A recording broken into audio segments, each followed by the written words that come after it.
sense that the city is adrift. That's why we need a new leader at the Chicago Police Department, but we also need to ensure that the department is fully staffed and funded, and that the consent decree, the roadmap to modernizing policing and ensuring, for example, that we're data-driven and that we move citywide units into the neighborhoods for patrol, to form relationships, to build trust, to have accountability. That's what's gotten away from Chicago. This isn't the way that it used to be. People want to return there. If we invest in violence prevention programs, we have among the best in the nation. That is another approach to getting at the root causes. Jamal Green, records show us that when a resident on the south side or the west side calls 911, oftentimes the response time from CPD lags when it comes to somebody on the north side calling police. You've got a $5 billion safety plan. How can you ensure in the future that if somebody in Bronzeville or in Austin calls police, they can rely on the same response time as someone, say, in the Gold Coast? Well, very simple. We got to do what works. And what you're going to hear from a lot of the politicians up here are the same old political rhetoric that they've been using for many years. We're tired of politicians telling us lies just to get in office and using these seats as ego projects. We have to do what works. And let me tell you what works. If we have a department full of social workers that are responding to the 40% of mental health calls, it makes sense. If we have a youth intervention department so that there are interventionists to help put young people on the right path, and mobile intervention departments, to a mobile unit to go and grab young people and partner them with the opportunities, whether it's mentoring organizations, whether it's the 50,000 manufacturing jobs that are open. We got to do what works and invest in a block club infrastructure program so that we can organize the city of Chicago and make people on their blocks the first responders. Sophia King, your constituents in the 4th Ward have told you plain and simple they would feel safer on city streets if there were more cops in your ward. It's easy to stand up here and say, and all of these candidates have said, we need more police. It's another thing to fill the more than 1,000 open positions. Give me your best recruiting ploy to bring more cops to Chicago. So listen. We have a plan that puts up to 50% more officers in the communities, all communities, day one. The mayor should be using this right now.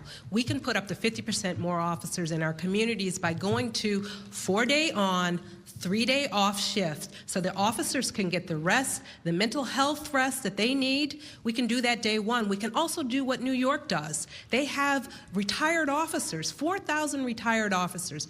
Our plan, called the Chicago Reserve, talks about bringing 1,000 retired officers right now. We can pay for that in the budget that we have. They don't need their pension. They don't need their health care. They have that. They can work part-time during surge times. We can use them so that we don't pull officers out of the community where they're needed the most. Cam Buckner, you have accused both the mayor and Superintendent Brown of creating specialized units within CPD, similar to what we've seen in Memphis, that Scorpion unit tied to the death of Tyree Nichols. If you are the mayor, will you disband those units, even if they are proving to make a difference in some of Chicago's most violent neighborhoods? You can look at our murder rate, and you can tell today that those units are not making the difference that they should. These units don't have the semblance of integrity that you get when you know a community and when you police them in a way, when we talk about beating integrity through that. And we got to make sure that we are putting folks in a position to know the community they serve. I also will say this, you know, there comes a point where more is not better, more is just more. And the answer to this is not just more police, but it's about doing the things and creating the leadership that can put the people in Chicago in a place where they feel safe. And so listen, when we talk about real community safety, when we talk about making sure that people feel like they're being served and protected, not occupied, that starts on the ground level so communities can actually feel like they're a part of the solution. Willie Wilson, you've talked often about the heartbreak you felt when your 20-year-old son got involved in drug gang violence and was shot dead. What specifically would you do to prevent other young men from facing that fate? Well, I'm trying to do it right now, replace this mayor. Yeah, first thing. This particular mayor here don't even know she got a problem. You can't fix a problem unless you know you got a problem. If she's, I wouldn't have 80 to 91 police officers around me while my citizens are too afraid. We'll take the handcuffs off the police officer, put them on the truck, and we'll take then redo this whole situation here, we'll verify all the things that they do. We'll bring back the retirement police for a little while. And after we do that and get the problem fixed, we'll do that. Pay police officers more money, and once and for all, we will make crime illegal again. Brandon Johnson, the researchers tell us that more than 400,000 911 calls did not get a police response recently, and including tens of thousands of calls that claimed to be an assault in progress. The vast majority of the candidates here say they will fill the vacancies in the police department. You won't pledge to do that. Isn't that just going to leave the response times perhaps even worse than they are now? We need public safety right now. Do you know how long it takes to become a police officer in the city of Chicago? Anywhere from a year to up to 18 months. We can't afford to wait. That's why I've put forth a public safety plan that's really an investment plan. So we deal with the immediate crisis, right, where we promote within the rank and file. The immediate crisis is the failure to answer 911 calls when somebody's beating you up or robbing you. Again, what I'm saying is that, to my point, Mike, we need public safety right now. By the time we hire our first police officers, if we can even find 1,000 of them, I'll halfway be through my first term. That's why my public safety plan is an investment plan. We're going to promote within the rank and file so that we can have 200 more detectives to actually solve crime. We're actually going to move with all expediency and spend to actually implement the consent decree. It's why we're investing in youth employment, because there's a great predictor between youth employment and violence reduction. My public safety plan is an investment plan. All right, Paul Vallis, several of your rivals suggest that hiring more police either isn't feasible, or it's going to take too long, or it's just a bad idea, yet you make it one of the centerpieces of your campaign. Why? Well, look, we're 1,700 police officers down from 2019, and 406,000 911 calls did not have a car available, including 32,000 assaults and batteries in progress. There is a lack of police officers. I believe that if you replace the current superintendent, if you return them to a normal schedule, if they know they're going to have the right support, I believe you will be able to slow the exodus of officers while filling the ranks. And then if you bring back retired officers and invite officers who have transferred to other districts to come back without penalty, I believe you will quickly fill the ranks, and then you will be able to push the officers down so you have not only beat integrity, but you also have Chicago police officers walking the CTA platforms and at the CTA stations. All right, speaking of the CTA, our colleague from Good Day Chicago, Anita Blanton, has a question now. Well, good evening, gentlemen. Good evening to the candidates and to our guests here in the audience. I have your questions tonight, and we are going to begin with the CTA. Candidates, you'll have about 30 seconds to answer these questions, and there's not going to be a rebuttal. Each person will answer the same question. The question is about the end of federal COVID-related funding, to be exact. How will CTA function without federal funding? Congressman Garcia. Thank you. Thank you. I don't think, there we go. Thank you. First of all, the federal government came through for the Chicago Transit Authority, for Metro, for other transportation agencies, as well as keeping the city budget afloat. That's why we're in a relatively good position.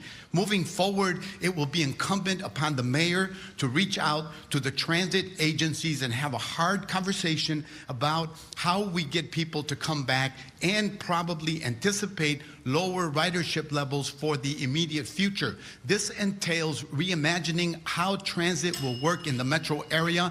As a member of the Transportation Infrastructure Committee, I will lead that process. Thank you. Alderman Sawyer. One of the things that we really have to do is work on increasing our ridership. It's both responsible and it's environmentally correct. We want to make sure that when we do that, we want to make sure the trains and buses are clean, safe, and reliable. Obviously, cleanliness speaks for itself. We want to make sure that we can replace the non-police officers, non-law enforcement officers on there with sworn officers, and make sure that when you look at your phone and the bus tracker says that the bus or the train is going to be there, it actually will be there. Mayor Lightfoot.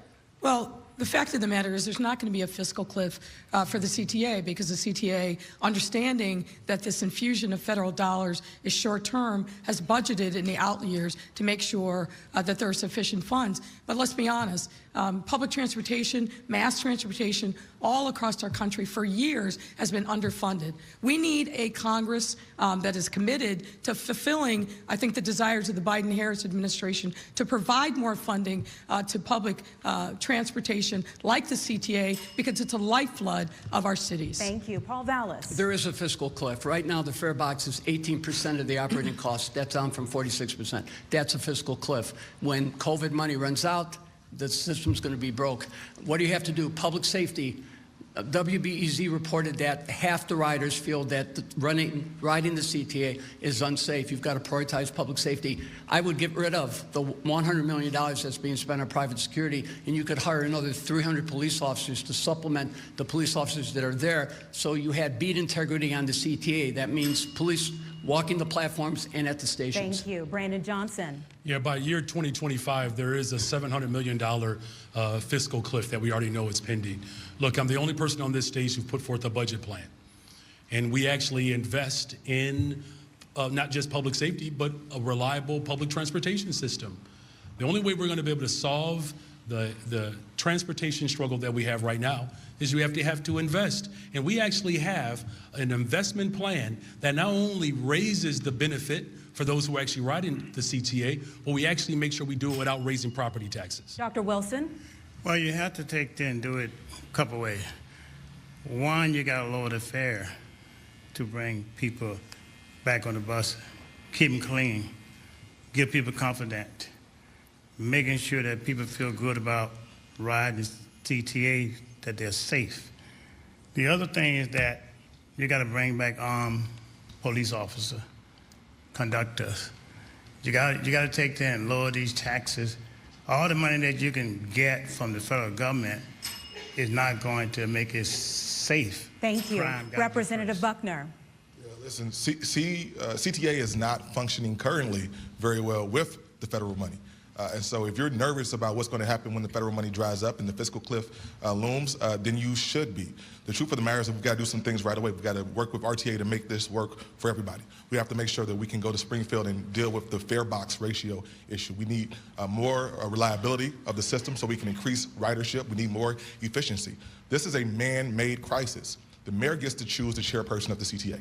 And the mayor left that position empty for 2 years. Thank you. Alderwoman King. Yeah, safety, cleanliness, officers on the platforms. But listen, in order to have a world-class transportation system, we have to collaborate and have a regional approach so that we can use economies of scale. That means we have to work with the state, with the county, with the city. The federal government sees us as competing between the RTA, the CTA, and Metro right now, which is why we only got $29 million. Other regional approaches got hundreds of millions of dollars because they're not competing for municipal resources. Thank you. Mr. Green. Well, you know, let me just say I wish our candidates would start to come into a new time to understand that throwing police at every issue is not going to get us out of these crises. We have to attack what's really going on our public transit system, and that's going to be making sure they're safe, clean, and fast. And a lot of folks on the trains have human issues. They are homeless. It is a mobile homeless shelter right now. And if we don't start to open up every mental health facility that was shut down into wellness centers, if we don't do what's actually working to help folks, we're going to be in this crisis for many more years to come. Scott and Mike, I'll send it back to you. Thank you, Anita. I'd like to shift our focus to the scourge that is car theft in Chicago. These are CPD's numbers during the month of January. Nearly 3,000 cars stolen, 90 a day. And all too often, the victim was in the car at the time. Congressman Garcia, I want to begin with you. As mayor, what are you going to do to curb the crisis of carjackings in Chicago? First of all, we need an effective leader at the helm at the Chicago Police Department, someone who understands Management 101, and that is the rightful utilization of personnel in the department. We can move more officers to the patrols in the neighborhoods to have a greater presence, whether it's at the CTA L stops to have a greater presence so that they could work with community residents and block clubs and organizations to figure out who are the young people at the greatest potential of engaging in this conduct to prevent it. Mayor Lightfoot, the narrative is often with these kids, no consequences. This is a real problem here. So you ask about car thefts. Carjackings are actually down. Car thefts are up, primarily because of the thefts of Hyundai and Kia vehicles. A TikTok phenomenon spread that you can actually jack a Kia or a Hyundai with a thumb drive, and the manufacturers have been wholly unresponsive to this problem. That's why lawsuits have been brought. That's why we've been pressuring them. And finally, we've seen some relief. But fundamentally, the U.S. Department of Transportation has to make these car manufacturers be more responsive so that cars are not easily stolen with a thumb drive. She's absolutely right, Alderman, but that's not the entire story. And in some cases, people are dying. What are you going to do about it as mayor? Obviously, there's a multi-pronged approach. Obviously, we want the police to be more engaged. But I know when we talk about this, we never talk about the youth. We never have an opportunity to talk about how do we engage youth and how they're exhibiting their frustration by acting out, by doing these crazy things like carjacking cars and getting involved in other criminal activity. We have to make some real engagement to youth activity, and one of the things we need to do is look for youth solutions, like the peace book like Good Kids Mad City is proposing to the City Council. We need to look at real solutions that are caused by youth and get solutions just from them and engage them. Representative Buckner, carjackings, car thefts a problem? And what specifically can we do to stop it, if anything? It is a problem. It's a huge problem. And the truth of the matter is that the superintendent of the Chicago Police Department told us last summer that the most prolific, and I quote him, the most prolific carjacker in Chicago was an 11-year-old. An 11-year-old, a person who had multiple carjackings under his belt. And what this administration has done to wrap their arms around these young people is give them a curfew. Listen, there's no secret about this. If you don't invest in young people, this will continue to happen. So we have to do the work to make sure we're working with the manufacturers and working with the detectives so we can solve these crimes, but let's start at the root and go from there. Sophia King, I know this is a problem in your Hyde Park Kenwood neighborhood. Is there anything we can do to reduce it? Certainly. I've got 2 different police districts. I'm living this right now, 6.5 years. We have to put more officers in the communities where they're needed in all of our communities. We can do that day one right now, up to 50%. That's a huge number, so that they're in our communities during good times, so they can mitigate bad times. Retired officers, bringing them back would do that immediately as well. We have to get to root causes, but we also have to get to the immediacy of crime. And then putting officers in all of the communities where they're needed right now is what we should do. Jay Mulgreen? Obviously, the answer is not more police, like the rest of them will say. It is young people. Why not? Because if we don't start tackling the root problem, we're going to be here 10, 20 years if we keep on talking about policing. We already have lots of police officers, but what we don't have is youth investment. So how do we deter that 11-year-old Representative Buckner referenced? Listen, these young people are out here carjacking. They could be building the cars, but we don't have investment in institutions that invest in them. These young people are out here playing with guns, but they can have hammers, but we're not putting trade back in our school system. We have to do what actually is working to put our young people on the right path, and it's not going to be more police. Paul Vallis, truancy rates sky high right now. Is that part of the problem? Oh, that's certainly part of the problem, but let me throw out a statistic. This was the crime lab, University of Chicago crime lab, pointed out that I think a year ago they came out with a report that said 8% of the arrests for murder, it's 9% of the arrests for shootings, almost 50% of the carjackings were committed by school-age youth, 17 years and younger, and 95% of them were not in school. And they also reported that there had been 200 children murdered. Also, same category, 95% of whom were not in school. You have got to get the schools in the game. Willie Wilson, you've told me before that there aren't enough trade schools at CPS. Is that a solution? Well, you can't very well work on other solution until you get the crime under control first. You got to stop the killing first. After you stop the killing first, then you can begin to work those other programs together. But you got people dying on the street every day, all right? So just a lot of solutions that we could work on, but unless you take care of those, it ain't gonna happen. So I say this here, like I said before, take the handcuff off the police, these rules and regulations, give them time to catch the people and do those particular things. Mayor Lightfoot, we'll get to you in a second. Brandon Johnson, a lot of critics say the problem is catch and release. To that you say what? Yeah, look, 50% of the violence that happens in the city of Chicago happens in 6% of the city, where I'm raising my family. Look, it's why I invested hundreds of millions of dollars into violence prevention, so that we can get at the immediacy and root causes of crime. Look, when unemployment was 30% for white men in this country during the Great Depression, our country called it a national crisis. We have that same unemployment existence within our communities, especially with the young people. That's why my public safety plan doubles the amount of young people that we actually hire. I know what wayward youth look like because I taught them. There's a direct correlation between youth employment and violence reduction. That's what my public safety plan does. 15 seconds, Mayor Lightfoot. Well, a couple things. One, we have brought the trades back into school, and starting on February 27th, we're going to hold our second annual trade fair at McCormick Place. It's going to have 4,000 young people going through, seeing the trades. But I can't listen to Brandon Johnson talk about, we said, we need more public safety right now. This is the man who said defunding is not a slogan, it's an actual political goal. His goal is to destroy our police department by cutting our officers and making our communities less safe. Commissioner, go ahead. Yeah, that's just not true. That's ridiculous. My public safety plan that I just released, we spend money on hiring rank and file members to become detectives, to actually free up law enforcement to actually solve crime. We're actually spending money to implement with all expediency the consent decree. We're actually spending money to make sure that young people actually can see their value. My public safety plan is an investment plan, and anything short of that is why we need a new mayor. All right, Anita. All right, thank you, gentlemen. So your next question from the audience is this. What will you do to get illegal guns off the streets? For instance, tracing the chain of custody. And we'll begin with Mr. Green. Well, you know, here's the real issue, right? And we talked about a lot of it today. Obviously, we have a lot of illegal guns, and the reason is because they go across the border and they get those guns. We have to address the root causes of what's going on. And the reality is, I know you talk about Brandon and Lori, both of them are terrible candidates for mayor of the city of Chicago. One is puppeted by a union for political control, and then the mayor, we already know what happened in the last 4 years. We need a new leader that is not tied to any political baggage, that is going to get in and do what works and invest in. King.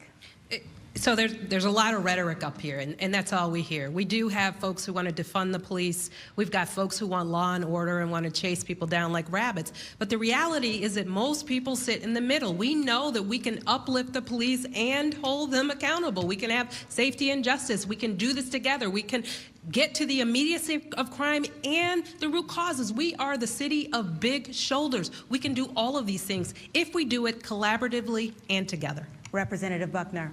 The question was about illegal guns on our streets. Let me answer that specifically. Listen, there's technology that we have to be able to embrace to do this. Better tools for a better fight. We need to do better with ballistics in this city so our folks don't have this long lag time when it comes to solving our crimes. We also have to be able to work better with Springfield and D.C. I'm not the only legislator here, but I'm the only one who's ever been able to pass real legislation to keep our streets safe from guns, like banning assault weapons, as we did a few weeks ago. Listen, we have the ability to do this, but we have to have the political will to move forward on it. Dr. Wilson. Well, look, the mayor said she got a program going on the 27th. Well, she gonna be gone by the 28th. Ain't no good, right?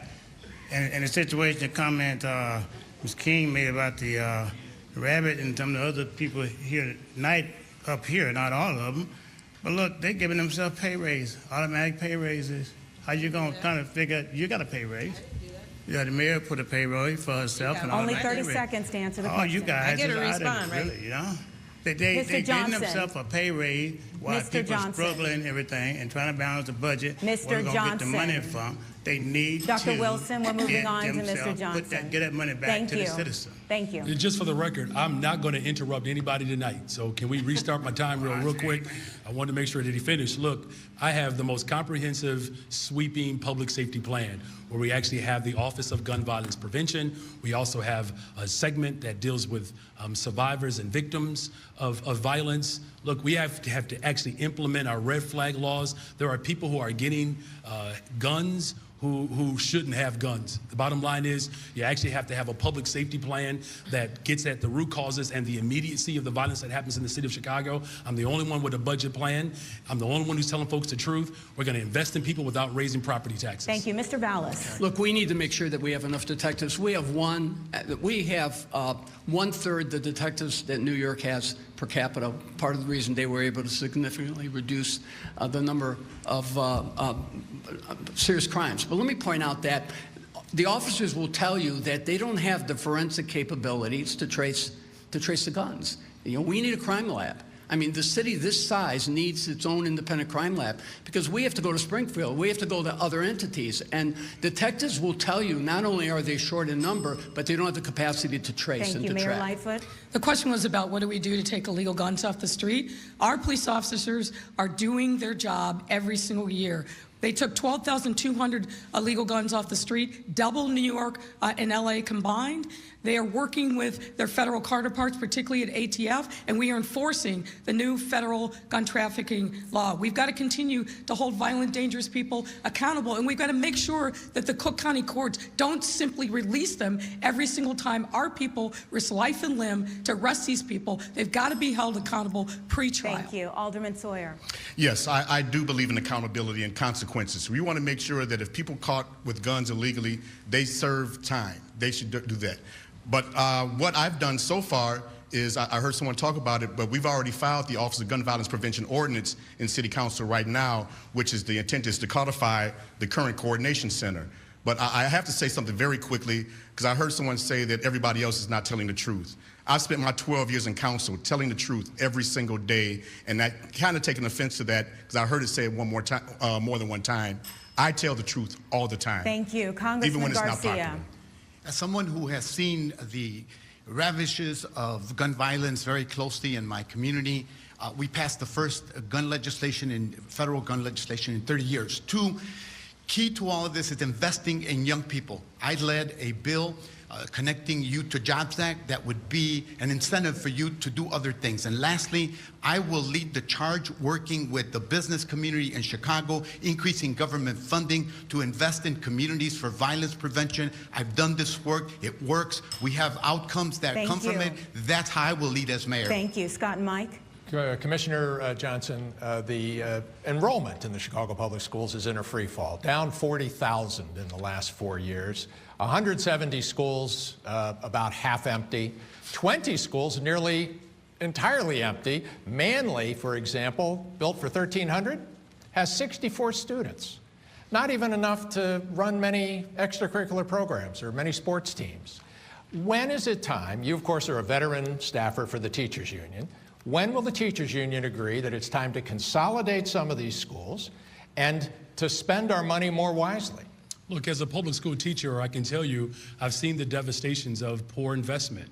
And everybody knows that wherever Paul Vallis has been in charge of the finances in the city, no matter what city he was in, he was fired. Look, we are living out the But can I ask, what are we going to do about 20 schools we got to talk about how that are almost empty? We got to talk about how we got here. You can't talk about solutions if we're not being honest about how we got here. And the fact of the matter is that the poor financing proclivities of Paul Vallis is how we ended up in this mess. That's why I'm a proponent of sustainable community schools, making sure that we are investing not just in early childhood education, but investing in bilingual education. We have to get our fiscal house in order, but we can't do it by going backwards to failed policies of Paul Vallis. Mr. Vallis?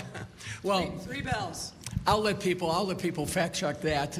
After all, getting praised by 3 presidents for our reforms in Chicago. And I hate to say this, Brandon, but besides negotiating 2 collective bargaining agreements without a strike or ever shutting down schools, we left the schools with $1 billion in cash balances and 125,000 more students than they have today. So, I mean, those are just facts. But let me tell you something very quickly. Right now, there are 56,000 kids who attend charter schools, and they are not allowed to occupy public school buildings. So if you wanted to fill those empty buildings, you could allow those public charter school children to move their operations into those buildings. Willie Wilson, you have said that you would close some of these nearly empty schools and sell the properties and put the money back in the system or repurpose it for affordable housing. If with the teachers union fighting you hammer and tongs on that, how do you do it? Well, one thing about it, as a business person, we've been successful in everything we've done. I think that, look, we can get in and make this work and balance the budget by lowering taxes, giving school teachers a decent salary, off days that they can work 2 months out of a year when they're off to motivate them. Do all these different things, be creative, and get the corporation people involved to help make this thing work. We have to do it together. Sophia King, CPS loves to tout the 80% graduation rate. What we don't hear a lot about is that too many of these kids are scoring in single digits in proficiency for math and 15% in reading. I don't need to tell you the real world's a tough place. How are we going to bring these numbers, this disparity together? Yeah. So listen, I agree that Paul has left a lot of devastation in schools in his wake, but I'm truly more concerned that he is waffling on a woman's right to choose.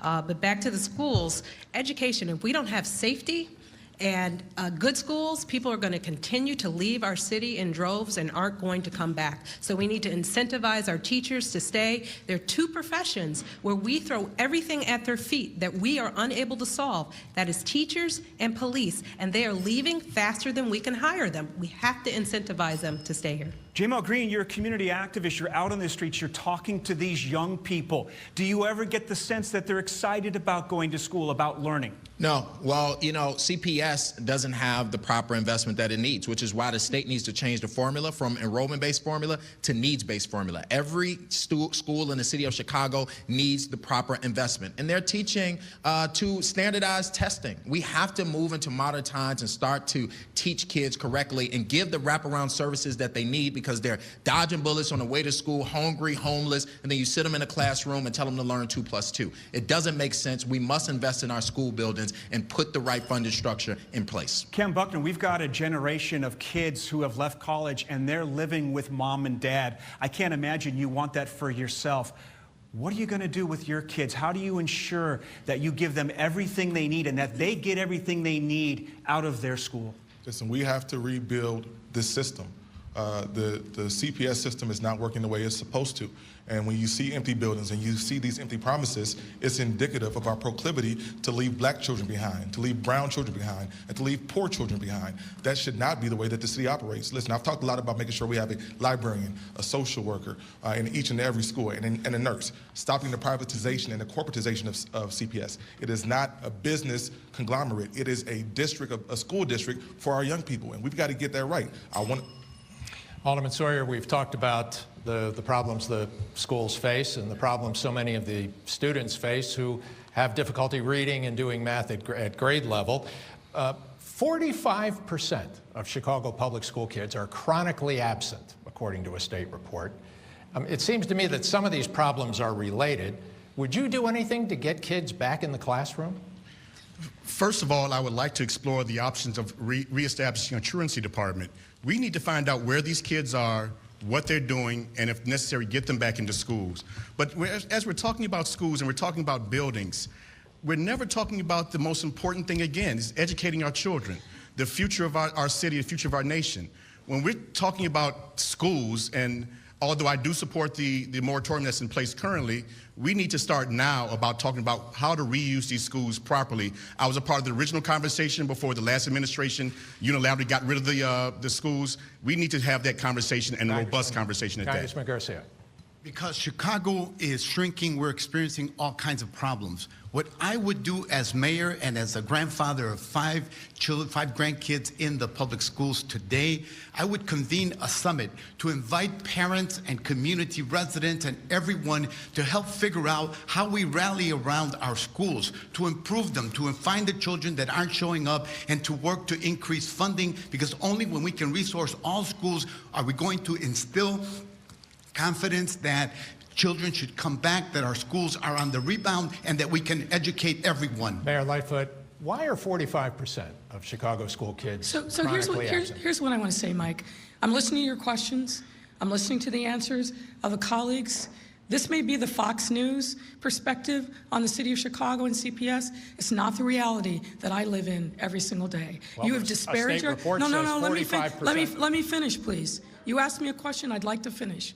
You are characterizing our kids that are exceeding all odds, working hard every day. And yes, the graduation rates are up despite the pandemic. Yes, they're getting scholarships at an amazing level. You're describing them as if they're dumb, lazy, and not doing anything. That's absolutely false. That is the question premise. actually, Madam Mayor, the question was about the 45% of kids who are chronically absent. Here's what I know. Why are they not in class? Here's what I know, Mike. The reality, and I'd invite you to come with me sometime to an elementary school or high school, and here's what you would see. Building principals, doing everything they can to knock on doors literally to bring those kids back. Yeah, we lost some kids during remote learning, but we have gotten them back. Here's what I also know, that we have put in a ton of resources to make sure that those kids that are struggling, that they have a place in school, that they are learning, and that they are thriving. That is the reality. Do we have challenges? Absolutely. But I do not accept the premise of the last 4 questions that describe CPS in such a We've got to move on. I want to talk a little bit about business. For the past several weeks, you 9 have been battle tested, and the topics have largely been about big business. I want to focus on mom and pop. I want to talk about small business.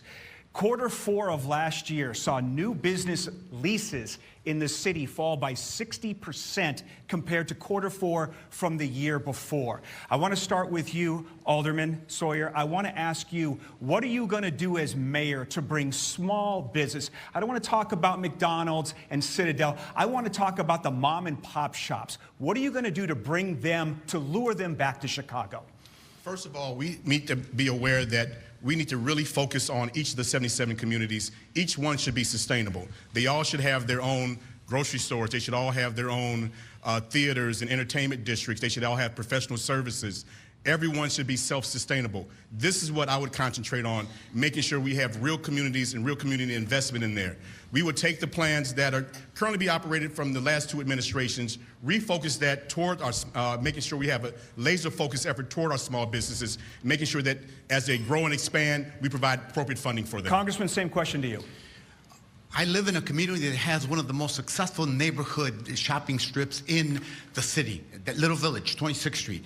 Part of what I would do as mayor is to bring together chambers of commerce, community development corporations, other organizations as well, to figure out strategies to embark on comprehensive community development strategies that are holistic, that take into account schools, health clinics, shopping areas, as well as ensuring that there's good transit to those areas. It's got to be a comprehensive approach. Mayor Lightfoot. Well, what we have done is invested over $100 million in our small businesses to keep them open, keep their employees employed, and make sure that that money is recirculating in communities. We have worked extensively and continue to do so with local chambers and neighborhood business organizations to provide that technical support. We've opened up pop-up stores for local entrepreneurs and vacant storefronts so they get the opportunity to be in a bricks and mortar setting to sell their wares, and that's been incredibly successful. So, Alderman Sophia King, one of your ward was home to one of my favorite restaurants. Unfortunately, it's closed, as many have during the pandemic and since. Barely half of downtown office workers have come back to the Loop and the downtown area. That's devastating downtown restaurants and cultural institutions. What would you do to bring those workers back? Yeah, so we have a plan that talks about making Chicago the Silicon Valley of the Midwest. And that's something that we have to implement. We have to incentivize businesses to come back. We have to rethink what business looks like. We need a live-work environment there. But we have the best city in Chicago, but all of our talent is leaving. We've got some of the best universities. We've got affordability. We have all of the ingredients for a great city. We need the political will to get it done, and leading with collaboration is the way to do it. Jamal Green, how would you bring those 350,000 workers back downtown? Well, you know, there's a bunch of things that we must do. We are one that put out a plan that talked about how we would invest in a mag mile so that we can turn into a district of experiences, so that it's a place where people can go. I think that's tourist-oriented. How would you bring those commuters who were just here every day a couple of years ago? Well, you know, safety is a big issue, right? And we have to have things or places for them to come to experience something different. We have to change our model, and we got to have vision here. Now, at the end of the day, and you also talked about small businesses, we have to bring more small businesses to our city that lure people to these small businesses. So we would give them a first business license free, we'll streamline the process, and we would stop targeting business owners and make them our partners. Cam Buckner, that's part of downtown is within your legislative district. It is. Why have those workers not returned? Clearly some of them, it's estimated 14 or 15% of them may be permanently online, but the rest maybe are moving elsewhere. How do we get them back downtown? The first thing, as we've heard tonight, is about public safety. But what we also have to do is make sure that we're being friendly to the businesses that are going to help us grow. Listen, I'm a pro-business progressive, and the work that I've put forth in this race is about making sure we do that. We've got to cut the red tape at BACP. We got to streamline the permitting process. We got to have technical assistance, and we have to have a specialized unit for our hospitality folks who are trying to do this work every day. Listen, the mayor will tell you that we are doing this, but the facts show us different. Just because you put syrup on it doesn't make it pancakes. Commissioner, there are a lot of surveys from former Chicagoans. Why'd you leave? They talk about gas taxes and property taxes and cost of living. As mayor, how are you going to keep from leaving? Yeah, public safety is still a big deal. And that's what's choking the life out of the city of Chicago, literally and figuratively. That's why I've put forth a budget plan, the only person to do that, where we actually eliminate the debt while increasing our critical investments. And we do all of that without raising property taxes. Look, if you want a better, stronger city, you have to invest in people. That's why the Sun-Times called my plan the tax the rich plan. And if you ask me which side I'm going to stand on, working people or the ultra rich, you know where I stand. What's your message, Paul Vallis, to tax-worried Chicagoans? Look, let me tell you something. Talking about irresponsible plans that will drive people out. Imposing an income tax, even if it's on commuters, is not going to bring people back into the city. There's not an income tax imposed. Look, originally proposing. Secondly, imposing. This is what I mean by when people lie.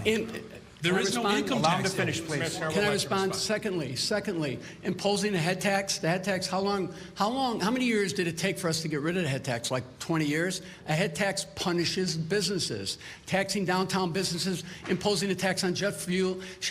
Shall I go on and on and on? The bottom line is this is a tax killer plan. So when Willie Wilson, you can't give away free food and gas forever. What are you going to do as mayor? Well, let's put it this way. In the last 35 or 40 years, I've given away over $60 to $70 million to a lot of people who's hungry, a lot of people who lost loved ones, a lot of people have paid people taxes because the city haven't done what they're supposed to do. Face masks, ain't nobody have it. Gave away 60 million face masks because I could have made at least 60 million bucks on it. Didn't charge nobody anything for it, all right? The mayor couldn't do it, didn't do it. You got to lower the taxes. You got to get rid of the crime. You got to understand business. It may not be fair for you to ask me that question because I'm the only business person up here. Yeah. That's not true. So I understand business. I know the struggle of business. I am a business, all right? And you got to take and deal with these situations the right way. You got to have an anchor downtown for big business, because big business create a lot of small business. Thank you. Commissioner, 15 seconds, please. Yeah, look, it's simple. My public safety plan which is the most comprehensive plan that's available. My budget plan, I put it out there because I believe you have to tell people the truth. And the truth of the matter is the folks on here who have not put forth a budget plan, they're gonna raise your property taxes. I'm not. I'm gonna tax the rich, just like Joe Biden said, that Anita? a firefighter and a teacher should not be paying the same tax rate as a billionaire. Anita, you're Thank you. This next question from the audience is about migrants. Recently, we have seen bus loads of migrants arriving here in Chicago. Much has been made about where they've been housed. Your question is, what is your long-term plan regarding arriving migrants? We'll begin with Congressman Garcia. Thank you. As an immigrant who came to the city in 1965 at the age of 9, I am close to the experience that many immigrants in Chicago have experienced. Chicago became a sanctuary city when Harold Washington, and I stood with him, declared it in 1985. It's a proud legacy. We need to continue to have open arms, but when we're going to settle people in neighborhoods, we need to engage them. We need to let them know what the plan is and to ask for their buy-in. In Chicago, people have big hearts. When you do that, you avoid conflict and you continue the great tradition of welcoming people who are fleeing violence and persecution from whatever country they may come from. Alderman Sawyer. This problem is very serious. Of course, we want to make sure that we help the migrants as they're coming here from the southern area of the United States and other areas. But we also have to engage the current residents. I live right next to Woodlawn, and I had an opportunity to speak to several of the residents there. It's not that they don't want to help the migrants. They just feel that they're being left out and they're not being helped. So we want to be able to do both. We want to make sure that we help those that are coming in that need that assistance, but we have a whole lot of people here that needed assistance. They feel that they're just not getting it. Mayor Lightfoot. Look, I think the biggest challenge that we face right now with the migrants who have come to our city, who are here legally, they have to be able to work. This is a national problem. What Governor Abbott did was an absolute disgrace, but they are here in our city and they have to be able to work. And the federal government has to create a pathway for them to be able to transition from the shelter system into gainful employment. I can put every single one of these able-bodied adults to work today if the federal government would give them the authorization to work. It's not right, it's not fair, and frankly, it's un-American that we invite these folks here, we let them live legally in our cities, but then we don't allow them to work and be able to take care of themselves and take care of their families. That is the #1 issue that we're facing. I've talked to the White House about it. I've talked to the Homeland Security Secretary, the Secretary of Labor. We must get these folks work permits now. Paul Vallis. Look, there's no reason why all 6 dozen of our neighborhoods can't be welcoming communities too. So rather than singling out neighborhoods, and suddenly announcing that we're going to build centers or open centers or convert schools into neighborhoods, we need to engage the neighbors, but what we also need to do is to reach out and allow people to basically be served in all the neighborhoods. In addition, we need to get public housing in the game. You have thousands and thousands of vacant CHA units that are not occupied. I mean, the CHA is literally out there operating on their own with no accountability. So one of the things that I would do is get the CHA out of the game and even bring the CHA under the control of the housing department so we begin to use it as an asset, a public housing asset. Brandon Johnson. Yeah, look, governors who are using human beings as political football, as a political football is absolutely sick. But you have to have a plan. You have to have a collaborative approach to how we welcome individuals who are seeking refuge here in Chicago. You know, look, my family, Great Migration, 57 North. Delia Ramirez got here crossing over many terrains, right? The same Cook County Hospital that delivered Delia Ramirez, Congresswoman, who supports me, is the same Cook County Hospital that provided me with health care because I grew up with asthma. There's enough for everyone. We have to invest in the people that are here and be prepared with a plan to welcome those who are also seeking support here in the city of Chicago. We can do both. Dr. Wilson. I'm a little different. Look, the mayor said she talked to the White House, but she didn't talk to the people in Chicago. Period. Look, I'm for helping all people, but we got to help the ones at home first. I cannot invite someone into my house unless I know who it is and prepared to take care of them. I'm not with that yet. Let me be able to take care of home first. Then I can invite somebody to my home, right? If you're going to go and ask somebody for $50 million down in Springfield, Washington, D.C., she haven't asked people for $50 million to help the people right here, and they're out on the street. So I just don't agree with that. I think you got to take care of home first. Like me and Mayor, we're going to take care of the citizens of Chicago first and prepare for anybody else that move in. Representative Buckner, thank you. We can't just be a sanctuary city in word. We have to be it in deed. It can't just be our mission statement. It has to actually be our mission. Listen, my wife Bernadette and I, she's a first-generation American.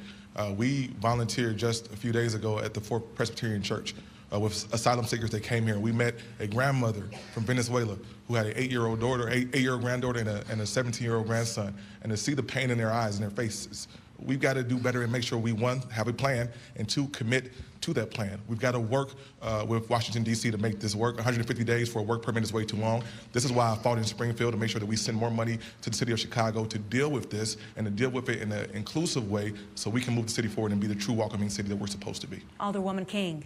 Yeah, so being a welcoming city is not the question. It's the process. And we have to have a collaborative process in order to do that. Listen, we welcomed migrants into the ward when they came, but we also welcomed the homeless during the COVID pandemic into our ward as well. It's the tension there, the tension of not taking care of your own and taking care of others who are just coming in. But in a crisis, we should be prepared for crises all the time. They happen all the time. There should be a process that's collaborative so that we can work together and get things done. Mr. Green? You know, I'm one that agrees that we can do both and we have to take care of people that are here. But the reason that we're in this crisis, you look on the stage. You have someone at the federal government, you got a congressman, you got an alderman, mayor, state rep, commissioner. What are they doing right now in the jobs that they're doing? They're up here trying to lobby for another job when they aren't doing the jobs that they're doing correctly.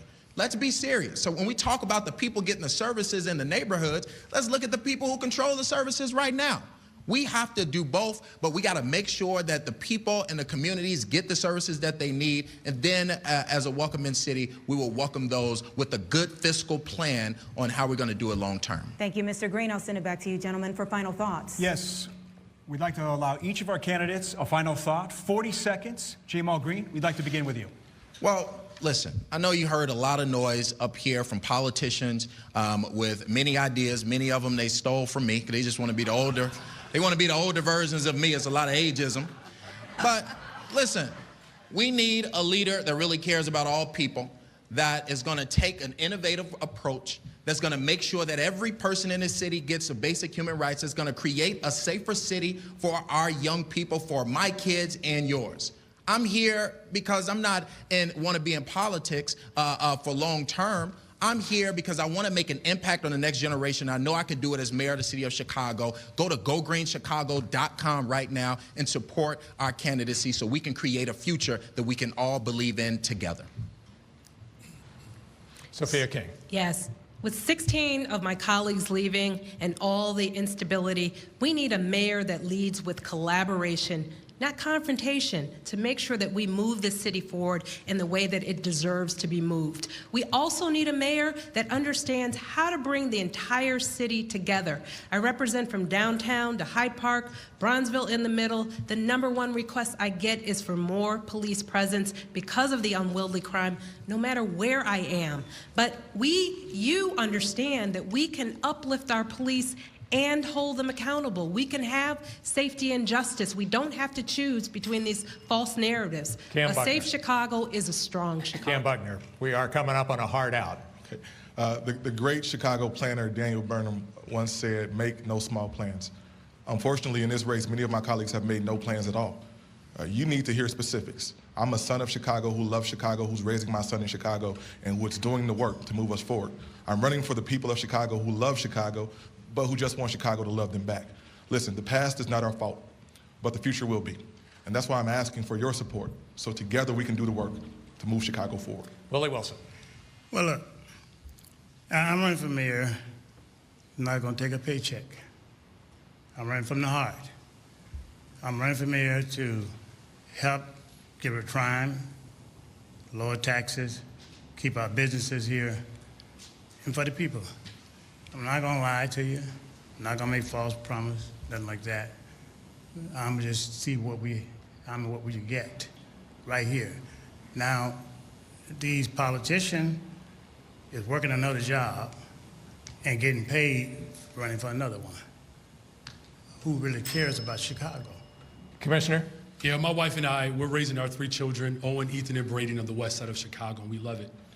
A better, stronger, safer Chicago, we have to have it. And what I want for my family, I want for every single family in the city of Chicago. There's a reason why my campaign is catching fire. Because no matter where you live in this city, Ravenswood or Inglewood, South Side, West Side, a better, stronger, safer Chicago is possible if you actually have a mayor who loves people. And that's what I'm going to do. I'm going to invest in people. Join this movement. BrandonForChicago.com and Punch 5. Paul Vallis. Look, this election is about leadership, a crisis in leadership, because every single problem the city is experiencing, from a degraded police department, deteriorating schools, or ever-increasing property taxes, fines, and fees, is really a product of bad decisions from the fifth floor. And it didn't begin with this mayor, but it certainly has gotten worse. So this is why we're running, to bring the type of leadership to the city that can, in a sense, bring the resources in terms of the human resources, draw from the community the type of leaders who can move the city forward. Mayor Lightfoot. Every single person that's running in this race sincerely loves our city. They wouldn't put themselves out if they didn't believe sincerely that they had answers and plans. But the difference between me and every other person in this race is I'm not here to spin you, to give rhetoric, to give sound bites. I'm here to remind you of the concrete solutions that we have worked on together to improve the quality of life in our city, whether it was COVID, whether public safety, whether stitching back together the social safety net.